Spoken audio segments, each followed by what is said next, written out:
ಬುದ್ಧಿಮಾಂದ್ಯತೆಗೇನೋ ಈ ರೀತಿ ನಾವು ಪರಿಹಾರ ಮಾಡ್ಬೋದು. ಈ ಆಟಿಸಮ್ ಇದೆ, ಆಟಿಸಮ್ ಇದೆಯಲ್ಲ, ಆಟಿಸಮ್ ಇವತ್ತಿಗೂ ದೊಡ್ಡ ಪ್ರಶ್ನೆ ಕೂತಿದೆ.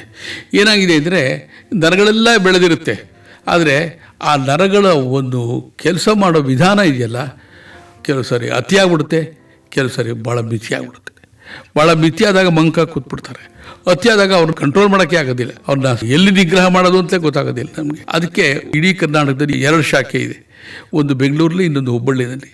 ಅಲ್ಲೇನು ಮಾಡ್ತಾರೆ ಅಂತಂದರೆ ಅತಿಯಾಗಿ ಉಗ್ರವಾಗಿದ್ದಾಗ ಹೇಗೆ ಶಾಂತಗೊಳಿಸೋದು ಅನ್ನೋದನ್ನು ಹೇಳ್ಕೊಡ್ತಾರೆ, ಮಂಕಾಗಿದ್ದಾಗ ಹೇಗೆ ಎಚ್ಚರ ಮಾಡೋದು ಅನ್ನೋದನ್ನು ಹೇಳ್ಕೊಡ್ತಾರೆ. ಆ 2 ಶಾಲೆಯಲ್ಲೇ ಹೋಗಬೇಕು. ಆಟಿಸಮ್ ಅನ್ನೋದು it's a both physical and mental condition. ಅದಕ್ಕೆ ಕೌನ್ಸಿಲಿಂಗ್, ಬರೀ ಕೌನ್ಸಿಲಿಂಗು ಆಗಲ್ಲ. ಆಟಿಸಮ್ಗೆ ಕೌನ್ಸಿಲಿಂಗ್ ಆಗಲ್ಲ. Some extent we can control, but not the entire. ಅದೇ ರೀತಿ ಡಿಮೆನ್ಷಿಯಾ ಅಥವಾ ಸೆನಿಲಿಟಿ ಅವರನ್ನು ಕೂಡ ಏನು ಮಾಡಲಿಕ್ಕಾಗಲ್ಲ. ಸೆನೈಲ್ ಡಿಮೆನ್ಷಿಯಾನು ಅಷ್ಟೇ, ಆಲ್ಮೋಸ್ಟ್ ಇನ್ಕ್ಯೂರಬಲ್. ಅದು ಏನಂದರೆ we can control it to some extent. For example, ನಮ್ಮ ತಂದೆಯೂ ಸೆನೈಲ್ ಡಿಮೆನ್ಷಿಯಾ ಕೊಟ್ಟೋಗಿದ್ರು. ನಮ್ಮನೆಲ್ಲ ಅವ್ರು ಇದ್ದಾಗ ನನಗೆ 3 ಜನ ಮಕ್ಕಳಿದ್ದಾರೆ ಸರ್, ನೀವು ನೋಡ್ಕೋತಾ ನನ್ನೇ ಮರ್ತ್ಬಿಟ್ಟಿದ್ರು ಮಗ ಅನ್ನೋದನ್ನು. ನಮ್ಮ ತಂದೆ ಮರ್ತ್ಬಿಟ್ಟು ಅವ್ರ ಮನೆಗೆ ಮಕ್ಕಳ ಮನೆಗೆ ಬಿಟ್ಬಿಡಿ ಸರ್, ಮಕ್ಕಳ ಮನೇಲಿ ಇದ್ಬಿಡೋದು ಸರಿ ಅಂತ ಹೇಳ್ಬಿಟ್ಟು ನಾವು ಗೊತ್ತಾಯಿತು ಇವ್ರಿಗೆ ಇದಾಗತ್ತೆ ಅಂದ್ಬಿಟ್ಟು ಮಾರನೇ ದಿವಸ ನಾನು ಮಾಡಿದೆ, ಶರ್ಟಿನ ಕಲರ್ ಚೇಂಜ್ ಮಾಡಿದೆ, ಹಾಸಿಗೆ ಚೇಂಜ್ ಮಾಡಿದೆ, ಬೆಡ್ಶೀಟು ನೀಟಾಗೆಲ್ಲ ಇದು ಮಾಡ್ಬಿಟ್ಟು, ನೋಡಿ ನಿಮ್ಮ ಮಗ ಬಂದೀನಿ ನಾನೇನೆ ಅಂತ ಹೇಳಿದೆ. ನೀನೇನಾ ವಿಶ್ವನಾಥ? ಸರಿ, ಶಾರದಲ್ಲಿ ಕರೀತು. ಬಂದರು ನಮ್ಮ ಮನೆಯವರು. ಬಂದ ತಕ್ಷಣ ಮಲ್ಕೊಳ್ಳಿ. ಈಗ ಸಮಾಧಾನ ಆಯ್ತಪ್ಪ, ನಮ್ಮ ಮನೆಗೆ ಬಂದೀನಿ ಅಂತ. ಆ ತರಹ ಆ ಒಂದು ಪ್ರತ್ಯೇಕವಾದ ಸಂದರ್ಭದಲ್ಲಿ ಹೇಗೆ ಮಾಡಬೇಕು ಅನ್ನೋದನ್ನು ನೋಡಬೇಕೆ ಹೊರತು ಅದು ಜನರಲೈಸ್ ಮಾಡಿ ಹೇಳೋದಕ್ಕೆ ಆಗೋದಿಲ್ಲ. ಡಿಮೆನ್ಷಿಯಾ ಕಂಟ್ರೋಲ್ ಮಾಡೋದಕ್ಕೆ ಸಾಧ್ಯವೇ ಇಲ್ಲ. Senile dementia is particularly very difficult to change. ನಮ್ಮ ತಂದೆದೇ ಉದಾಹರಣೆ ಅಂಥದ್ದು. ಸುಮಾರು ಇದುವರೆಗೂ ಒಂದು 30-35 ಕಡೆ ನಾನು ಹೋಗ್ತಾ ಇರ್ತೀನಲ್ಲ, ಎಲ್ಲಿ ಹೋದ್ರೂ ನಾವು ಹೋದಾಗ ಅಷ್ಟು ಹೊತ್ತು ಚೆನ್ನಾಗಿರ್ತಾರೆ, ಯಾಕೆಂದರೆ ನಮ್ಮನ್ನು ಒಪ್ಕೊಂಡಿರ್ತಾರೆ ಅವರು. ಆ ಮಾನಸಿಕವಾಗಿ ಒಪ್ಸೋದಿದೆಯಲ್ಲ, ಒಪ್ಸೋದೇ ಕಷ್ಟ.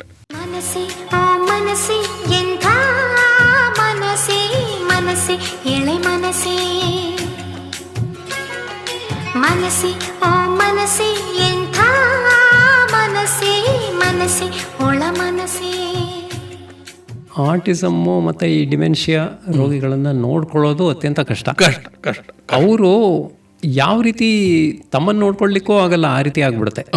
ಅದು ಒಂಥರಹ ಕೇರ್ ಟೇಕರ್ ಬರ್ನೌಟ್ ಅಂತ ಹೇಳಿ ಹೇಳ್ತಾರೆ. ಇದರಿಂದ ಹೊರಗೆ ಬರೋದು ಹೇಗೆ? ಕೇರ್ ಟೇಕರ್ ಬರ್ನೌಟಿಂದ ಹೊರಗಡೆ ಬರಬೇಕಾದ್ರೆ ಅದಕ್ಕೆ ಒಂದು 3-4 ಕೇಂದ್ರಗಳಿದೆ ಕರ್ನಾಟಕದಲ್ಲಿ ಮತ್ತು ಆಲ್ ಓವರ್ ಇಂಡಿಯಾ. ಡೆಲ್ಲಿನಲ್ಲಿ All India Institute of Medicine ಇದೆಯಲ್ಲ, ಅಲ್ಲಿ ಒಂದು ವಿಭಾಗನೆ ಮಾಡಿದ್ದಾರೆ, how to treat senile dementia patients ಅಂಥೇಳಿ. ಹಾಗೇನೇ ಬೆಂಗಳೂರಲ್ಲೂ ಮಾಡಿದ್ದಾರೆ, ನಿಮ್ಮೆನ್ಸಲ್ಲಿ ಹೈದರಾಬಾದಲ್ಲಿ ಮಾಡಿದ್ದಾರೆ.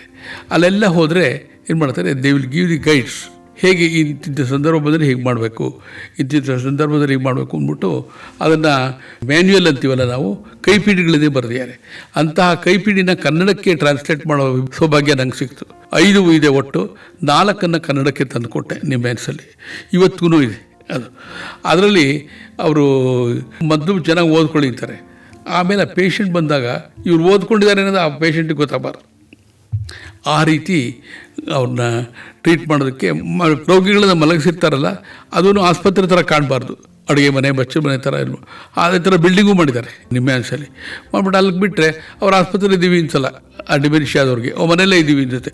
ಒಂದು ಅಜ್ಜಿ ಅಂತ ಇಟ್ಕೊಳ್ಳಿ, ಅಜ್ಜಿ ನಾನೇ ಅಡುಗೆ ಮಾಡ್ತೀನಿ, ಯಾರು ಮಾಡಬೇಡಿ ಗಲಾಟೆ ಮಾಡ್ತಿರುತ್ತೆ.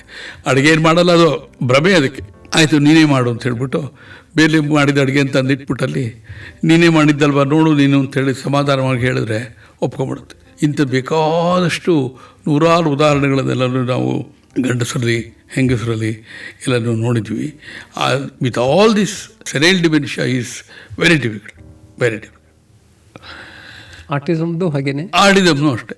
ಆಟಿಸಮ್ನಾದರೂ ಒಂದು ಪಕ್ಷ ಒಂದೇ ಒಂದು ದೇವರು ದಾರಿ ತಗೊಳಿಸ್ಯಾನೆ ಅಂತ ಹೇಳ್ಬೋದು. ಈ 14 ವರ್ಷಕ್ಕೆ ನಂತರ ಬೇರೆ ಬೇರೆ ಬೆಳವಣಿಗೆಗಳಾಗುತ್ತೆ.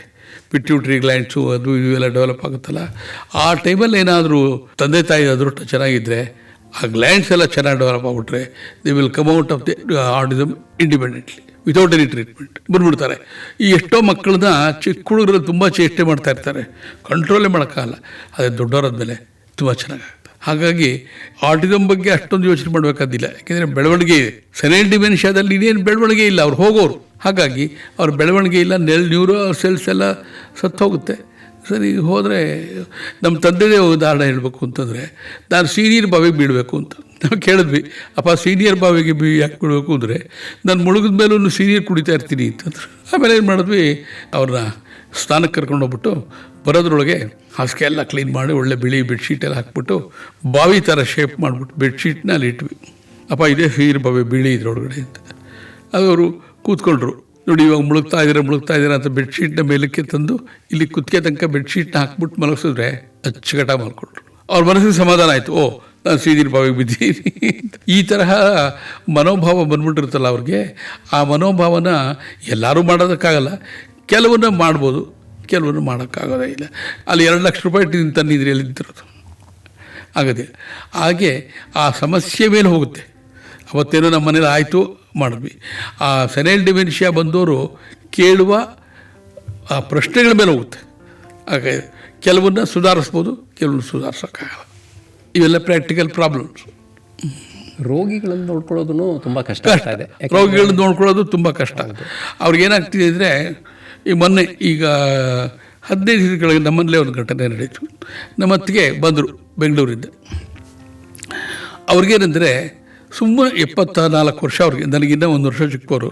ಸುಮ್ಮನೆ ತಿರುಗಾಡ್ತಾ ಇರಬೇಕು, ಅಲ್ಲೆಲ್ಲೋ ನಂಜನಗೂಡಂತೆ, ಇಲ್ಲೆಲ್ಲೋ ಕೊಳ್ಳೆಗಾಲವಂತೆ ತಿರುಗಾಡ್ತಾ ಇರ್ಬೇಕು ಅವ್ರಿಗೆ. ಅವ್ರಿಗೆ ಏನಾಗ್ಬಿಡೋದು, ಜ್ವರ ಬಂದ್ಬಿಟ್ಟಿದೆ. ಡಾಕ್ಟ್ರ್ ಹೇಳಿದ್ರು ಎಲ್ಲೂ ಕರ್ಕೊಂಡು ಹೋಗಬೇಡಿ ಇವ್ರನ್ನ ಅಂತ ಹೇಳ್ಬಿಡು. ನಮ್ಮ ಅತ್ತಿಗೆ ಒಪ್ತಾ ಇಲ್ಲ. ಡಾಕ್ಟ್ರು ಬೇಡ ಅಂತಾರೆ, ಇವ್ರು ಬೇಕು ಅಂತ. ಹೇಗೆ ಮಾಡ್ತಾರೆ? ಆಮೇಲೆ ನಾವೇನು ಮಾಡಿದ್ವಿ, ನಿಮ್ಗೇನು ಇಷ್ಟ ತಿಂಡಿ ಅದನ್ನೇ ಮಾಡ್ತೀವಿ ಅಂತ ಹೇಳಿದ್ವಿ. ಅವ್ರಿಗೆ ಇಷ್ಟವಾಗಿರೋ ತಿಂಡಿ ಹೇಳಿದ್ರು. ತಿಂಡಿ ಮಾಡಿದ ತಕ್ಷಣ ತಿಂದರು. ಯಾವಾಗ ತಿಂದರೂ ನಿದ್ದೆ ಬಂದು ಮಲ್ಕೊಂಡ್ರು. ಕಷ್ಟ. ಈಗ ಒಂದು ಏನೋ ಆಪ್ರೇಷನ್ ಆಗುತ್ತೆ, ಮನೇಲಿ ಇಬ್ಬರೇ ಇರ್ತಾರೆ, ಗಂಡ ಹೆಂಡ್ತಿನೋ ಅಥವಾ ಬರೀ ಒಬ್ಬರೇ ಇರ್ತಾರೆ. ಅವ್ರನ್ನ ನೋಡ್ಕೊಳ್ಳೋದು ಹೇಗೆ? ಭಾಳ ತುಂಬ ಆಗುತ್ತೆ. ಆದರೆ ರೋಗಿಗಳಿಗೆ ಮ್ಯಾನೇಜ್ಮೆಂಟ್ಗಿಂತ ರೋಗಿಗಳನ್ನ ನೋಡ್ಕೊಳ್ಳೋರು ಮ್ಯಾನೇಜ್ಮೆಂಟು ಕಷ್ಟ ಇದೆ. ಅದಕ್ಕೆ ಹೇಳಿದಾರೆ, ಟ್ರೈನಿಂಗು ಕೊಡ್ತಾರೆ. ಇಲ್ಲೇ ಹೋದ್ರು ಇವಾಗ ನಮ್ಮಂಥವ್ರ ಹತ್ರ ಬಂದರೆ ಹೇಳ್ಕೊಡ್ತೀವಿ. ಏನನ್ನ ಒಪ್ಕೋಬೇಕು ಮೊದಲು. ಆಯಿತು ಸರ್ ಅಂತ ತಳ್ಳಾಡ್ಸಿರಾಗಲ್ಲ, ಮನಸಾರ ಒಪ್ಕೋಬೇಕು. ಈಗ ಅವ್ರಿಗೆ ಒಬ್ಬರು ಅಜ್ಜಿ ಮಲಗಿಬಿಟ್ಟಿದ್ದಾರೆ ಅಂದರೆ ಅವ್ರು ಏನು ಮಾಡಿದ್ರು ಎಬ್ಸೋಕ್ಕಾಗಲ್ಲ ಅನ್ನೋದು ಸತ್ಯ.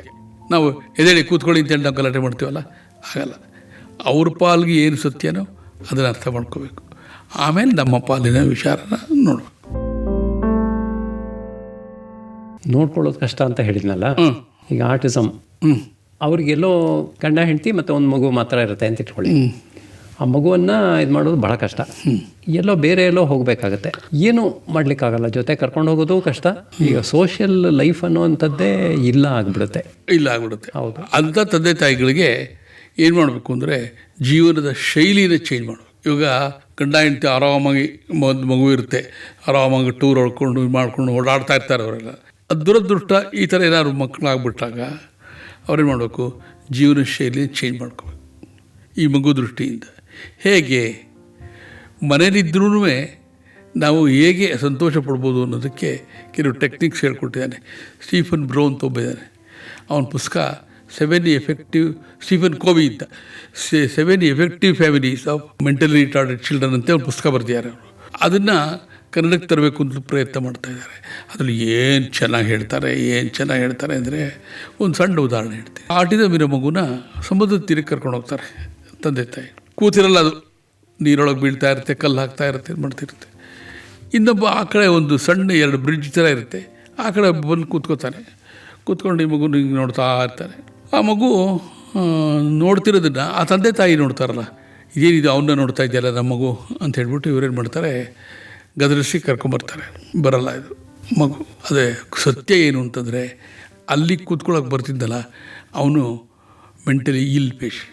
ಈ ಮಗುವಿನ ಒಳ ಮನಸ್ಸಿಗೆ ಏನೋ ಅವನಿಗೆ ನಗ್ತಾ ಇಲ್ವಲ್ಲ ಅಂತ ಅನಿಸಿದೆ, ಅದಕ್ಕೋಸ್ಕರ ನಗ್ಸೋದಕ್ಕೆ ಅಂತ ಹೋಗಿದೆ.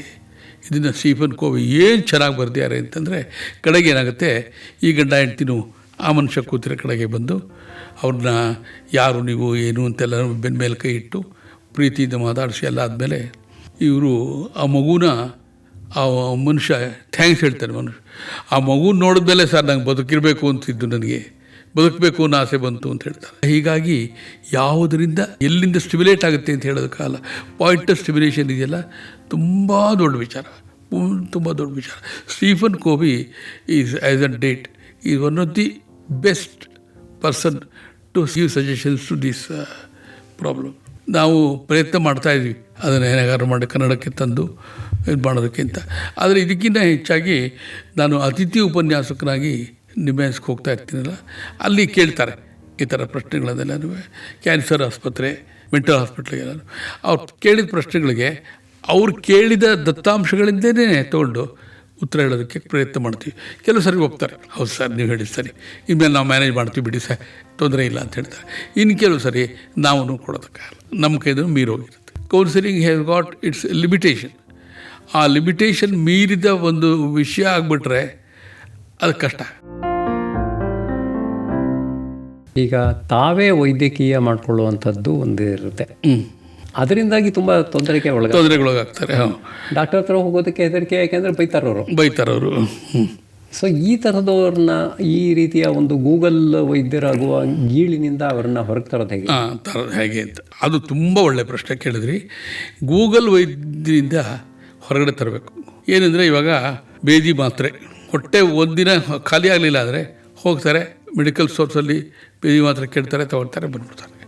ಆದರೆ ಅದರ ಸೈಡ್ ಎಫೆಕ್ಟ್ಸ್ ಏನು ಅದು ಅವ್ರಿಗೆ ಗೊತ್ತಿರೋದಿಲ್ಲ. ತಲೆನೋವು ಸರಿಡಾನ್ ಮಾತ್ರೆ ತೊಗೊಳ್ತಾ ತಿಂತಾರೆ, ಡೈಕ್ಲೋಫೆನಾಕು ಅಥವಾ ಇನ್ಯಾವುದಾರು ಇರ್ಬೋದು, ಯಾವುದರಲ್ಲಿ ಪ್ಯಾರಾಸಿಟಮಾಲ್ ಇರುತ್ತೋ ಅದನ್ನು ತೊಗೊಂಡ್ಬಿಡೋದು.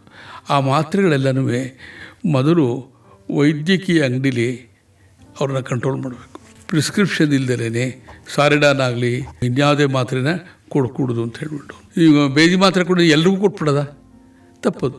ಆ ಮೆಡಿಕಲ್ ಸ್ಟೋರ್ಸ್ನವ್ರನ್ನ ಕಂಟ್ರೋಲ್ ಮಾಡೋದು ಕಷ್ಟ ಆಗ್ಬಿಟ್ಟಿದೆ. ಭಾರತದಲ್ಲಂತೂ ತುಂಬಾ ಕಷ್ಟ ಆಗ್ಬಿಟ್ಟಿದೆ. ಆ ಮಾತ್ರೆಗಳನ್ನು ತೊಗೊಳೋದು ಸಿಕ್ಕದ್ದು ನಿಲ್ಲಿಸ್ಬಿಟ್ರೆ, ಮಾತ್ರೆಗಳು ಔಷಧಿಗಳು ಸಿಕ್ಕದ್ದು ನಿಂತೋದ್ರೆ ಇವರು ಅದಕ್ಕೆ ಹೋಗೋದೇ ಇಲ್ವಲ್ಲ, ಅದನ್ನು ಮೊದಲು ಮಾಡಬೇಕಾಗಿದೆ. ಆಮೇಲೆ ನಮ್ಮಂಥವ್ರು ಯಾರು ಕೂಡಿಸ್ಕೊಂಡು ಹೇಳಬೇಕು ಅದರ ದುಷ್ಪರಿಣಾಮಗಳೇನೇನು ಅಂತ ಹೇಳ್ಬಿಟ್ಟು. ಈ ನಮ್ಮನೆಗೆ ಭಗವದ್ಗೀತೆಗೆ ತುಂಬ ಜನ ಹೆಂಗಸರು ಬರ್ತಾರೆ, ಒಂದು 40 ಜನ ಹೆಂಗಸರು ಬರ್ತಾರೆ. ಅವರೆಲ್ಲರೂ ಕೇಳ್ತಾರೆ, ಸರಿ ಮಾತ್ರೆ ತೊಗೊಂಡ್ರೆ ಹೇಗೆ ಏನು ಅಂತ. ನೋಡಿ ತಾಯಿ, ಮಾತ್ರೆ ತೊಗೊಳ್ಳೋದು ಸುಲಭ, ಆದರೆ ಒಳಗಡೆ ಏನಾಗುತ್ತೆ ಅಂತ ನಮ್ಮ ನಿಯಂತ್ರಣದಲ್ಲಿರೋದಿಲ್ಲ. ದಯವಿಟ್ಟು ಮಾತ್ರೆಗಳನ್ನು ಮೆಡಿಕಲ್ ಸ್ಟೋರ್ಗೆ ಹೋಗಿ ತೊಗೋಬೇಡಿ ಅಂತ ನಾನೇ ಪ್ರತಿನಿತ್ಯ ಹೇಳ್ತಾ ಇರ್ತೀನಿ. ಸರ್ ನೀವೇನೋ ಹೇಳ್ತೀರಾ ಸರ್ ಅಂದರೆ, ನೋಡಮ್ಮ ನನ್ನ ಕಂಡೀಷನ್ ನೆನೆಸ್ಕೊಂಬಿಟ್ರೆ ನೀವು ತುಂಬ ದೊಡ್ಡದಾಗಿದೆ, ನಾನು ಏನೇನೋ ತೊಗೋಬೇಕಾಗತ್ತೆ, ಆದರೆ ಏನೂ ತೊಗೋತಾ ಇಲ್ಲ. 2 ಹೊತ್ತು ಊಟ, ಲೈಟಾಗಿ ತಿಂಡಿ, ಅಷ್ಟು ಮಾಡಿಕೊಂಡು ಮನಸ್ಸನ್ನು ಶುದ್ಧವಾಗಿ ಇಟ್ಕೋಬೇಕು. ಇಲ್ಲಿ ಬರ್ತೀರಾ, ಸಹಸ್ರನಾಮ, ಗೀತೆ, ಇನ್ನೊಂದು ಮತ್ತೊಂದು ಅರ್ಥಗಳನ್ನು ತಿಳ್ಕೊತೀರಾ. ಈ 3 ಗಂಟೆ ಚೆನ್ನಾಗಿರ್ತೀರಾ, 2 ಗಂಟೆ ಚೆನ್ನಾಗಿರ್ತೀರಾ. ಅದೇ ಥರ ಮನೆಗೆ ಹೋದ್ಮೇಲೆ ಬಾಲ್ಯದ ನೆನಪು, ಯೌವನದ ನೆನಪನ್ನು ನೀವು ಮಾಡ್ಕೊಳ್ತಾ ಹೋಗಿ, ಆಗ ಈ ಮಾತ್ರೆ ಬಗ್ಗೆ ನಿಮಗೆ ಇದು ಕಡಿಮೆ ಆಗುತ್ತೆ. ಈ ಸಿಮ್ಟಮ್ ಇದೆಯಲ್ಲ, ಈ ಚಿಹ್ನೆಗಳಿದೆಯಲ್ಲ, ಆ ನೋವೆಲ್ಲನೂ ತಾವೇ ಕಡಿಮೆ ಆಗುತ್ತೆ ಅಂತ. ಈ ಮಂಡಿ ನೋವು ಇದೆಯಲ್ಲ, ಇತ್ತೀಚೆಗೆ ಬಹಳ ಜನ ಮಾತ್ರೆ ತೊಗೊಂಡೇ ಮಂಡಿ ನೋವು ಜಾಸ್ತಿ ಮಾಡ್ಕೊಂಡಿದ್ದಾರೆ. ಅದೇನೋ ಮಂಡಿ 2 ಲಕ್ಷ ರೂಪಾಯಿ ಕೊಟ್ಬಿಟ್ರೆ ಆಪ್ರೇಷನ್ ಮಾಡ್ತಾರೆ ಅಂತಾರೆ, ಆಪ್ರೇಷನ್ ಮಾಡಿಸ್ಕೊಂಡ್ಬಿಡ್ತಾರೆ. ಆದರೆ ಏನೂ ಉಪಯೋಗ ಆಗೋದಿಲ್ಲ. ನರಗಳೇ ಕೆಲಸ ಮಾಡದೇ ಇದ್ಮೇಲೆ ಮೂಳೆ ಚೇಂಜ್ ಮಾಡಿಸ್ಕೊಂಡಿರಬೇಕಾಗಿದೆ. ಹಾಗಾಗಿ ಇದು ದೊಡ್ಡ ಸಮಸ್ಯೆ ಆಗಿಬಿಟ್ಟಿದೆ. ಇದು ಭಾರತದಲ್ಲಿ ಸ್ವತಃ ಚಿಕಿತ್ಸೆ ಪಡ್ಕೊಳ್ಳೋದನ್ನು ತಪ್ಪಿಸೋ ತನಕ ಕಷ್ಟ. ಇದಕ್ಕೆ ಉತ್ತರ ಬೇಕಾದಷ್ಟಿದೆ, ಅದನ್ನು ಅಳವಡಿಸ್ಕೋಬೇಕು. ನಾವೇನು ಹೇಳ್ತೀವಿ, ಹೀಗೆ ಮಾಡಬೇಕು, ಹೀಗೆ ಮಾಡಬೇಕು, ಹೀಗೆ ಮಾಡಬಾರ್ದು ಅಂತ ಅಳವಡಿಸ್ಕೊಳ್ಳೋದಿದೆಯಲ್ಲ, ಅದು ಕಷ್ಟ. ಎಲ್ಲದಕ್ಕಿಂತ ಹೆಚ್ಚಾಗಿ ವಯಸ್ಸಾಗ್ತಾ ಆಗ್ತಾ ಜೀವನ ಹೇಗೆ ಬರುತ್ತೋ ಹಾಗೆ ತೊಗೋಬೇಕು. ನಾವೇನು ಮಾಡ್ತೀವಿ, ನಾವು 20 ವರ್ಷದವರಿದ್ದಾಗಿರೋಕ್ಕಾಗತ್ತ? ಇಲ್ಲ. ಶರೀರನೇ ಬೇರೆ, ಮನಸ್ಸೇ ಬೇರೆ. ಮನಸ್ಸು ಚಿಕ್ಕದಾಗಿರುತ್ತೆ, ಶರೀರ ವಯಸ್ಸಾದಾಗ. ಹಾಗಾಗಿ ಅದೆರಡನ್ನೂ ಹೊಂದಿಸೋದಕ್ಕೆ ಆಗಲ್ಲ ಅಂತ ಅವ್ರಿಗೆ ತಿಳಿಸಿಕೊಡುವಂಥವ್ರಾಗಬೇಕು. ಕೆಲವು ಸರಿ ಈ ವೇದಾಂತ ಇದೆಯಲ್ಲ, ನಮ್ಮ ಸಹಸ್ರನಾಮ, ರಾಮಾಯಣ, ಮಹಾಭಾರತ, ಇದರಲ್ಲಿರೋ ಉದಾಹರಣೆಗಳನ್ನು ತೊಗೊಂಡು ನಾನು ಎಷ್ಟೋ ಜನಕ್ಕೆ ಕಡಿಮೆ ಮಾಡೋಂಥ ಅವಕಾಶ ಸಿಕ್ಕಿದೆ. ಇತ್ತೀಚೆಗೆ ಒಂದು ಅಜ್ಜಿ ಬಂದರೆ, ನೋಡು ಮಗು, ನನಗೆ ಈ ಥರ ಆಗ್ಬಿಟ್ಟಿದೆ, ಏನು ಮಾಡೋದು ಗೊತ್ತಾಗ್ತಿಲ್ಲ ಅಂತ ಹೇಳ್ಬಿಟ್ಟು ಆಕೆಗೆ ಒಂದು ಉದಾಹರಣೆ ಕೊಟ್ಟೆ. ಭಾಗವತದಲ್ಲಿ ಒಂದು ಪಾತ್ರ ಬರುತ್ತೆ, ತ್ರಿವಕ್ರೆ ಅಂತ. ಶರೀರದ 3 ಭಾಗ 3 ದಿಕ್ಕಿಗೆ ಇರುತ್ತೆ ಅವಳದು. ಆದರೆ ಹೇಗೆ ಅವಳು ಅದನ್ನೇ ಯೋಚನೆ ಮಾಡಿಬಿಟ್ಟಿದ್ರೆ ಇದಾಗ್ಬಿಡೋದಲ್ಲ. ಅವಳೇನು ಮಾಡಿದ್ಲು, ಕಂಸನ ಒಂದು ಪರಾಕ್ರಮ ಮತ್ತು ಅವನ ಸಿಟ್ಟಿಗೆ ಮರಳಾಗ್ಬಿಟ್ಟು ದಿವಸ ಒಬ್ಬರು ಗಂಧ ತೆಗೆದು ಕೊಡ್ತಾ ಇರ್ತಾಳೆ ತ್ರಿವಕ್ರೆ. ಒಂದು ದಿವಸ ಪರಮಾತ್ಮ ಶ್ರೀಕೃಷ್ಣನಿಗೆ, ಬಾಲಕೃಷ್ಣನಿಗೆ ಗೊತ್ತಾಗುತ್ತೆ, ಗೊತ್ತಾದಾಗ ಇವನೇ ಮಾಡ್ತಾರೆ, ಮನೆಯಿಂದ ಹೋಗ್ಬಿಟ್ಟು ತ್ರಿವಕ್ರೆ ರಾಜನ ಆಸ್ಥಾನದಿಂದ ಈಚೆಗೆ ಬರ್ತಿದ್ದಾಗೇನೆ ನನ್ನ ಎತ್ಕೊ ಅಂತ ಕೇಳ್ತಾನೆ. ಹೇಗೋ ಮಗು ಎತ್ಕೊಳ್ಳೋದು, ನಿನ್ನ ಶರೀರ ಈ ಕಡೆಗಿದೆ, ಮುಖ ಆ ಕಡೆಗಿದೆ, ನಾನು 3 ಕಡೆ ವಕ್ರವಾಗಿದ್ದೀನಿ ಅಂತ, ನನ್ನ ಬಾಯಲ್ಲಿ ನಾನು ಉಪಾಯ ಹೇಳ್ಕೊಡ್ತೀನಿ ಅಂತ ಹೇಳ್ಬಿಟ್ಟು ಒಂದು ಮರ ಏನಾಗಿರುತ್ತೆ, ಉದ್ದಕ್ಕೆ ಬೆಳೆದ್ಬಿಟ್ಟು ಕಾಂಡ ಬಗ್ಗಿ ಮತ್ತೆ ಉದ್ದಕ್ಕೆ ಹೋಗಿರುತ್ತೆ, ಅದರ ಹತ್ರ ನಿಂತ್ಕೋ, ಆ ಕಾಂಡದ ಮೇಲೆ ನಾನು ಕೂತ್ಕೋತೀನಿ, ಆಗ ನೀನು ಸೊಂಟಕ್ಕೂ ನನಗೂ ಹೊಂದುತ್ತೆ, ಎತ್ಕೊ ನೀನು ಅಂತ. ಎತ್ಕೊಂಡ ತಕ್ಷಣ ಆ ಕೃಷ್ಣನ ಒಂದು ಸ್ಪರ್ಶಕ್ಕೆ ತ್ರಿವಕ್ರೆ ಏನು ಸಂತೋಷ ಆಗ್ಬಿಡ್ತಾಳೆ ಅನ್ನೋದನ್ನು ಆ ಭಾಗವತ ಓದಿದ್ರೆ ಗೊತ್ತಾಗುತ್ತೆ. ಆ ಒಂದು 16 ಶ್ಲೋಕದಲ್ಲಿ ಆ ತ್ರಿವಕ್ರೆಯ ಮನಸ್ಸಿನಲ್ಲಿ ಆ ಸಂತೋಷನ ವರ್ಣನೆ ಮಾಡಿದ್ದಾನೆ. ಆ ತರಹದ ಭಾಗಗಳನ್ನು ಓದಬೇಕು. ಇನ್ನು ರಾಮಾಯಣಕ್ಕೆ ಬಂದರೆ, ವನವಾಸದಲ್ಲಿದ್ದಾಗ ಬಾಯಾರಿಕೆ ಆಗುತ್ತೆ ರಾಮ ಲಕ್ಷ್ಮಣ ಸೀತೆಗೆ. ಅವರೇನು ಮಾಡ್ತಾರೆ, ಲಕ್ಷ್ಮಣಗೆ ಹೇಳ್ತಾನೆ ರಾಮ, ನೀನು ಮರದ ಮೇಲೆ ಹತ್ತಿ ಎಲ್ಲರೂ ನೀರು ಸಿಕ್ಕೋ ಜಾಗ ಇದೆ ನೋಡು ಅಂತ ಹೇಳ್ತಾರೆ. ನೋಡ್ತಾನೆ, ಅಣ್ಣ ಎಲ್ಲೂ ಕಾಣ್ತಾ ಇಲ್ಲ ಅಂತ ಹೇಳ್ತಾರೆ. ಆದರೆ ಇದ್ದಕ್ಕಿದ್ದಾಗೆ ಎಲ್ಲೂ ಹೊಗೆ ಬರ್ತಾ ಇದೆ ಅಂತ ಹೇಳ್ತಾರೆ. ಹೊಗೆ ಅಂತಂದರೆ ಆ ಕಾಲದಲ್ಲಿ ಶತ್ರುಗಳು ಧೂಳು ಮಾಡಿಕೊಂಡು ಬರ್ತಾಯಿದ್ದಾರೆ. ರಾಮಂಗೆ ನಗು ಬಂದ್ಬಿಡುತ್ತೆ. ಇದರಿಂದ ನಾನು ಅಪಾಯನ ಹೇಳ್ತಾ ಇದ್ದರೆ ಅತ್ತಿಗೆ ರಕ್ಷಣೆ ಮಾಡು ಅಂತ ಹೇಳಿದರೆ ರಾಮ ನಗ್ತಾ ಇದ್ದಾರಲ್ಲ ಅಂತ ಹೇಳ್ಬಿಟ್ಟು ಲಕ್ಷ್ಮಣ ಕೋಪದಿಂದ ಬಂದು ಹಾಂ ಅಂಥೇಳಿ ಕೋಪದಲ್ಲಿ, ನಾನು ಬಿಲ್ಲು ಬಾಣ ತಗೋ, ನೀನು ಯುದ್ಧಕ್ಕೆ ರೆಡಿಯಾಗು, ಅತ್ತಿಗೆ ರಕ್ಷಣೆ ಮಾಡಬೇಕು ಅಂತ ಹೇಳಿದಾಗ ಏನೂ ಅಗತ್ಯ ಇಲ್ಲ ಅಂತ ಹೇಳ್ತಾರೆ. ರಾಮನ ಮನಸ್ಸು ಎಷ್ಟು ವಿಶಾಲವಾಗಿತ್ತು ಅಂದರೆ, ಬರ್ತಿರೋನು ಭಾರತ ಅಂತ ಗೊತ್ತಿತ್ತು, ವಾಪಸ್ ಬಾ ಅಂತ ಕರೆಯೋದಕ್ಕೆ ಅಂತ ಗೊತ್ತಾಗುತ್ತೆ. ಆಮೇಲೆ ಬರ್ತಾನೆ, ಸರಿ ಇವನು ಹೋಗಲ್ಲ, ಆ ಪ್ರಶ್ನೆ ಎಲ್ಲ ಗೊತ್ತಿರೋದೇ ನಮಗೆ ಕತೆ.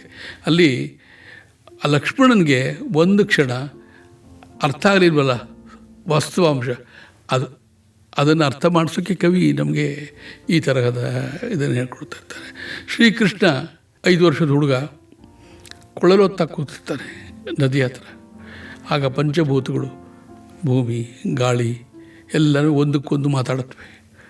ನೀರು ಹೇಳುತ್ತೆ ಗಾಳಿಗೆ, ಜ್ವರ ಬೀಸಬೇಡ, ವೇಣುನಾದಕ್ಕೆ ತೊಂದರೆ ಆಗುತ್ತೆ ಅಂತ ಹೇಳ್ಬಿಟ್ಟು. ಇವೆಲ್ಲ ಏನು ಅಂತಂದರೆ ನಮ್ಮ ಮನಸ್ಸಿನ ಭಾವಗಳನ್ನು ಮೂಲದಿಂದ ಹೇಗೆ ಬದಲಾಯಿಸ್ಬೋದು ಅನ್ನೋದಕ್ಕೆ ಅಧ್ಯಾತ್ಮನ ಒಂದು ಸಾಧನ.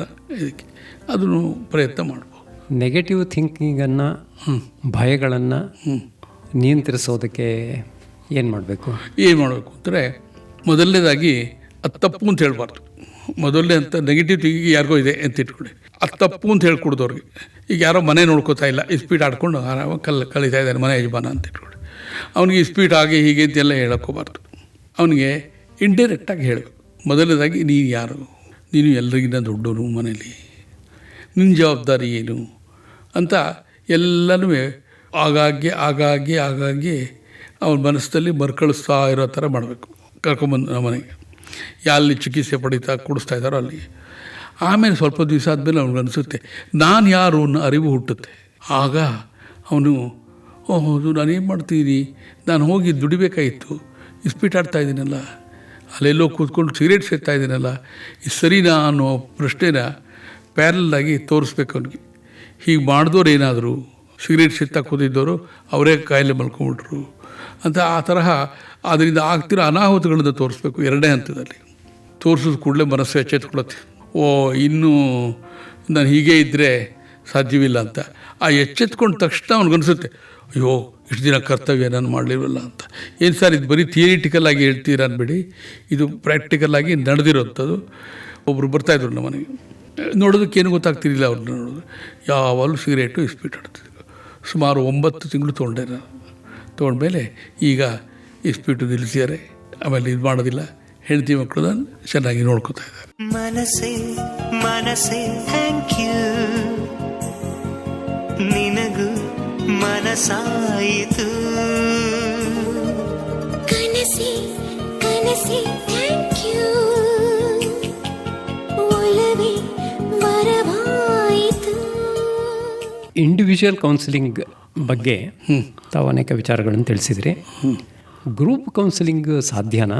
ಅದು ಹೇಗೆ? ಗ್ರೂಪ್ ಕೌನ್ಸಿಲಿಂಗು ಸಾಧ್ಯ. ಹೇಗೆ ಅಂದರೆ, ನಾವು ಒಂದು 10 ಜನಕ್ಕೆ ಮಾಡಬೇಕು ಅಂತಂದರೆ 10 ಜನಕ್ಕೂ ಏನು ಸಮಸ್ಯೆಯನ್ನು ತೊಗೊಂಡ್ಬಿಟ್ಟು 10 ಸಮಸ್ಯೆಗಳು ಹತ್ತಿರವಾಗಿರಬೇಕು ಅಂಥವ್ರನ್ನ ಒಂದೊಂದು ವಿಭಾಗ ಮಾಡಬೇಕು.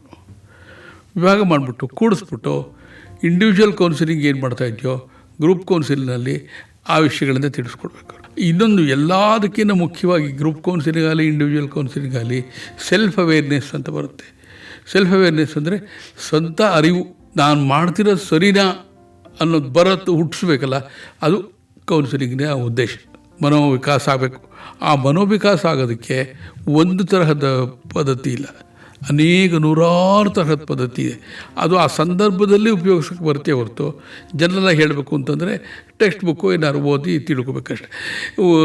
ಈಗ ಇಸ್ಪೀಟಿಂದೆ ತೊಗೊಳ್ಳಿ, ಅವನು ತನ್ನ ಕರ್ತವ್ಯನ ಮರೆತುಬಿಟ್ಟಿದ್ದ ಅನ್ನೋದು ಆತನಿಗೆ ಗೊತ್ತಾಗಬೇಕಾದ್ರೆ ಸುಮಾರು ತಿಂಗಳಾಯಿತು. ಆಮೇಲೆ ಸರಿ ಹೋಯಿತು. ಆಮೇಲೆ ಇನ್ನು ಕೆಲವರು ಅಡುಗೆ ಮಾಡೋದಕ್ಕೆ ಬಿಡಲ್ಲ ಯಾರಿಗೂ, ಹೆಂಗಸರು 90 ವರ್ಷ ಆಗಿರುತ್ತೆ, ಅವ್ರಿಗೆ ಹೇಳ್ಕೊಡ್ಬೇಕು.